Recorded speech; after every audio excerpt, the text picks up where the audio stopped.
So grateful to have this assignment to speak with you today with reflections on the role of the arts in the spiritual life. In some ways, this might seem like an easy assignment. We all love the arts, and we probably have some kind of intuition that the arts are involved in our spiritual life.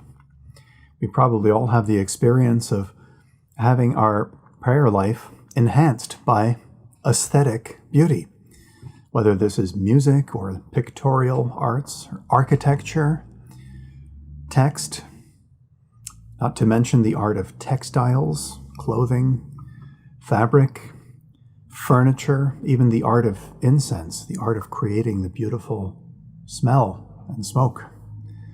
After all, most of our worship is set deeply within the arts. Of course, we also recall that owing to the concern about idolatry, painting and sculpture have at times been controversial in church history. There were iconoclastic periods in the church's history in the 8th century and then also in some sectors of the Reformation. Yet, all of our worship, even the most pietistic, involved music, architecture, poetry, hymnography, and preaching, which is the art of rhetoric. So, whether we are in an aesthetically spare worship tradition or an aesthetically rich one, like my Orthodox tradition or like many Roman Catholic traditions, the arts are with us wherever we go, and specifically the arts are with us wherever we pray. That's why I say in some ways it's easy to speak about the arts and their role in the spiritual life. It's almost like speaking about the role of air in our atmosphere. But the ubiquity of the arts in our lives also makes it challenging for me to give a 30-minute reflection. It leaves me to make some choices about what I can say that is worthwhile and worthy of your attention. So I'm going to make just 3 points. The art of rhetoric tells me that it's always good to make 3 points. It's almost, my first point is that art is good, and that goodness is something that is creative. It's a little bit like what Keats said when he said, "Beauty is truth, truth is beauty." And he calls to mind also the fact that from antiquity, the same Greek word, kalos, means both beautiful and good. And so there's this link between goodness, beauty, truth. All right, that's all a kind of a cluster of meaning. Now, that said, not all art is good. Not all art serves the good. But we might still assert that by default, the arts and culture are a sign of hope and goodness of humanity. The great visionary missionary of the 20th and 21st century, Archbishop Anastasios Yanulatos of Albania, he's still living, still the primate of the Orthodox Church in Albania. He says this about culture. He says, culture is a human victory over the darker aspects of humanity and society. Culture is a transcending of humanity's merely biological existence. And then he quotes Max Weber to say, culture is to varying degrees and in different ways the concrete realization of human potential. All of which is to say that the arts are a positive thing. Beauty, creativity is good by nature. And vice versa, goodness by nature lends itself to creativity and beauty. Some of our greatest artists and thinkers come to the same conclusion, namely that goodness is something creative with endless possibility, as opposed to evil, which is banal and boring. Sometimes we're tempted to think that evil is somehow more exciting or more creative than goodness, but that's actually nonsense. Evil is the opposite of creativity. It's the opposite of real thinking. The political theorist Hannah Arendt, who is deeply familiar with evil, documenting in frightening detail evil's banality in her account of the trial of Adolf Eichmann. Science fiction author and cultural critic Ursula Le Guin observes that yes, it can be fashionable and even at some level understandable to argue that pain is intellectual, evil is interesting. But she argues that the work of the artist, of the true artist, is to rebel treasonously against the banality of evil and the terrible boredom of pain. That is the victory of the arts. If I may, if anybody has any doubt of the banality and boredom of evil, all we have to do is watch some pornography. I'm not recommending that you do so, but if we do so, we'll behold the true lack of creativity and beauty. Our very lowest, basest impulses are being addressed, perhaps even powerfully, but pornography is neither art nor beauty, nor a thing of interest or creativity. It is unspeakably boring. I'm sorry, but sometimes in order to prove a point about the light, you have to describe a bit of the darkness. So, although some acts of evil do take some planning and thinking and perhaps a certain kind of creativity, we have to say that evil itself is by nature bereft of creativity and beauty, while goodness, on the other hand, is by nature beautiful, with limitless possibilities of creative action. I can't remember where, but I have heard it said that the way to evil and to darkness and to depravity and to hell is very simple and silly and boring, whereas the ways to be godly, the ways to express godliness, and the ways to God are limitless and limitlessly beautiful and endless possibilities. It's a very beautiful thing to consider.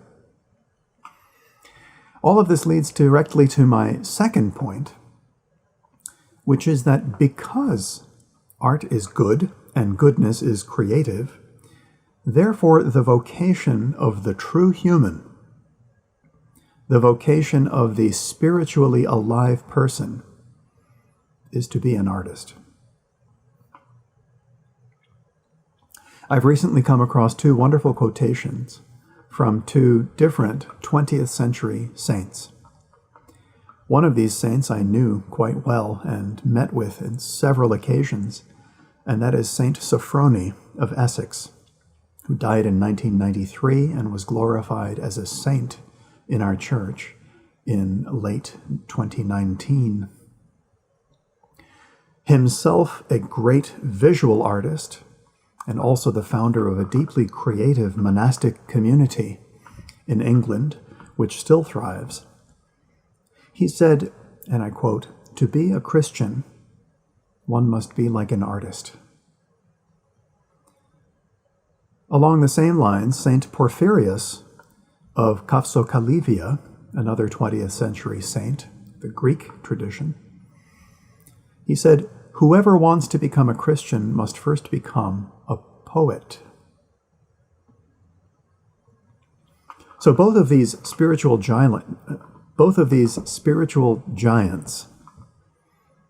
liken the Christian identity with the identity of the artist or the poet.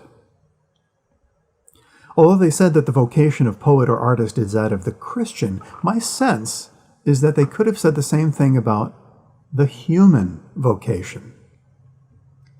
But it's significant that they highlighted the importance of creativity and art in the life of the Christian. Could we not say the following? When we claim that the true human being is a spiritual human being alive to God, we are saying at the same time that the true human being is an artist, a poet. We're saying the same thing. To be spiritual is to be an artist, a poet, and that is to be human. A person's spirituality and their creativity somehow reside in the same space.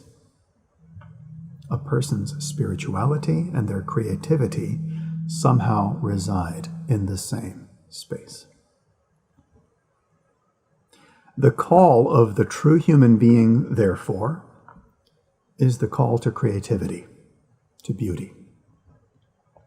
Whether that's manifest in a visible or audible work of art, whether it's shown in our cooking, how we prepare the evening meal, how we dress, how we make an expression in our faces, whether our creativity is manifest in our actions with other people, in our internal thinking, in our prayer, we are called to be poets. We are called to be artists. So that is certainly something to reflect on as we live our daily lives, is to seek out the moments that maybe we are, in fact, without even knowing it, we are being creative, we are being artistic, we are being poets. Finally, I'd like to close with a very brief reflection on the role of structure in our spiritual creativity. And this still within the framework of reflections on the role of the arts in the spiritual life. So a moment's reflection on the role of structure. So if indeed our worship life as Christians is often surrounded by art, architecture, music, hymnography, rhetoric, poetry, would we want to say something about the regularity of these things? By this I mean that we usually go to the same place of worship. We often sing the same hymns week after week. We recite the Lord's Prayer again and again, sometimes several times a day. And if we say something like either the Jesus Prayer or the Rosary or some other repetitive prayer, we're saying the same thing again and again. And we might ask ourselves, is this not the antithesis of creativity? If by creativity we have in mind something that's ever new and ever changing in some way, spontaneous. If we ever think of the structures of our prayer life, our repeated petitions, our fixed liturgies, familiar works of art and music, if we ever think that these aren't creative, let me invite you to consider two things. And one is their beauty. The structures of our prayer, the adornments of our churches, their architecture, the music to which our hymns are set, and sometimes the texts of these hymns, these are often pinnacles of human art. We can never get enough of them.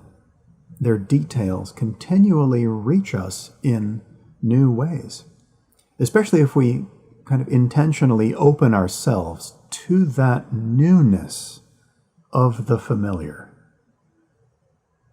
so that it may be the same art that surrounds us, the same building that we are in, the same hymns that we're hearing, but somehow they're reaching us in a new way.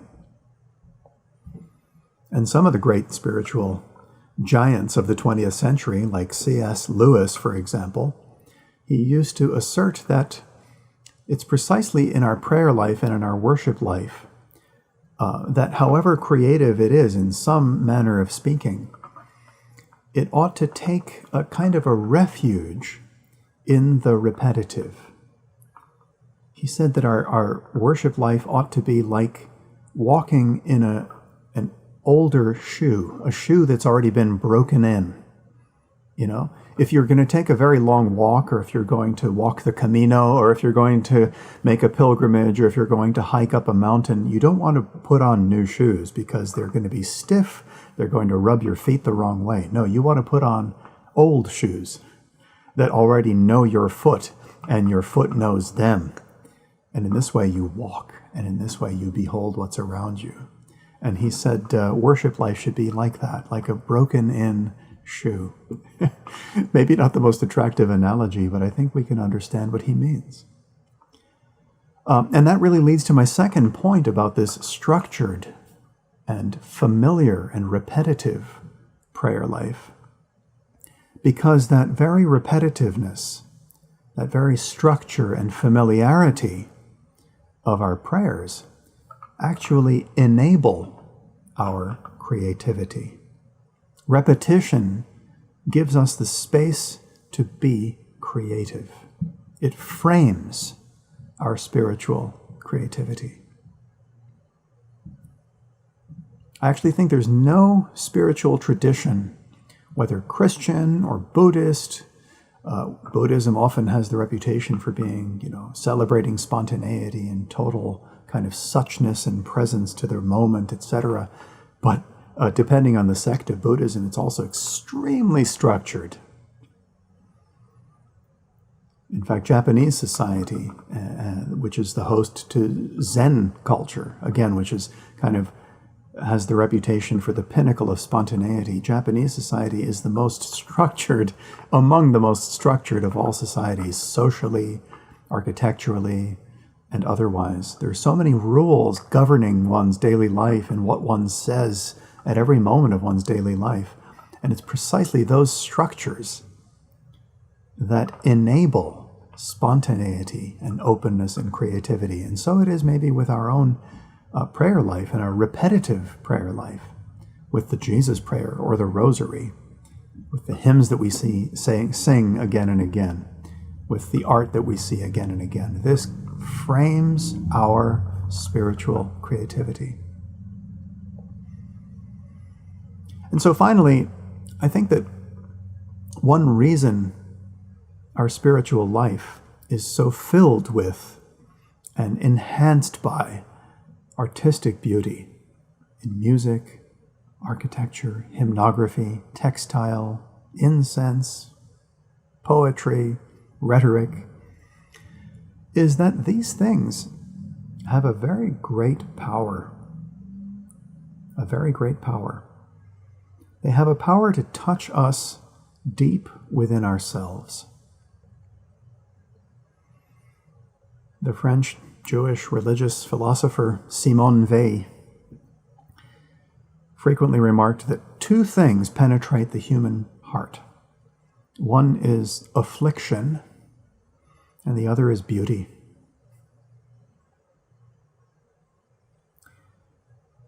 And I'll close these reflections on saying that the space within which beauty and the arts operate within us, the space within which beauty and the arts operate within us, the space within which they wield their power, if I can put it that way, is the very same space where our spiritual life operates. That life of spiritual connection with God, with the other person, with ourselves, and with our environment. These are the same space. So I thank you for listening to these reflections. There are just a few points that struck me for our contemplation together during these beautiful study days. And let's together be encouraged by the arts as a sign of God's triumph, a sign of God's victory, that He wins through us and through our creativity. Thank you for listening.